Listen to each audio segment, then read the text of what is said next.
কেউ কি আমায় আদৌ চায়, কিংবা দেয় আমার কাছে আসতে সায়?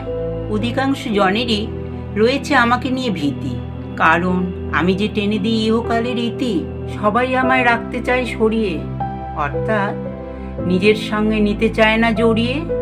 অনেকের মতে আমি মানেই শেষ, অর্থাৎ আমার উচ্চারণেও সর্বদাই দেয় ঠেস।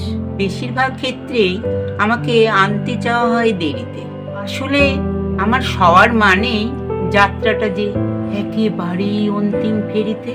তবু সমস্ত জীবনেই আমি ছিলাম, আছি, থাকব, আর চিরাচরিত বহমানতাকে চিরকাল ধরে বজায় রাখব। আমি ছাড়া জন্ম কার্যতই মূল্যহীন। প্রত্যেককেই অতি অবশ্যই আমার কাছে আসতে হবে একদিন, অথচ আমাকে সংখ্যাগরিষ্ঠরা স্বাভাবিকভাবে পারে না নিতে। যদিও আমি যে অবশ্যম্ভাবী সৃজন সঙ্গীতের অচ্ছেদ্য গীতে, আমাকে মানতে কেন এত দ্বিধাদ্বন্দ্ব? আমি যে কখনোই হারাই না ভবিতব্যের কোনরূপ ছন্দ, কোনো অবস্থাতেই পরিবর্তিত হয় না আমার অতি সাধারণ গড়ন। চিনতে পারো আমায়?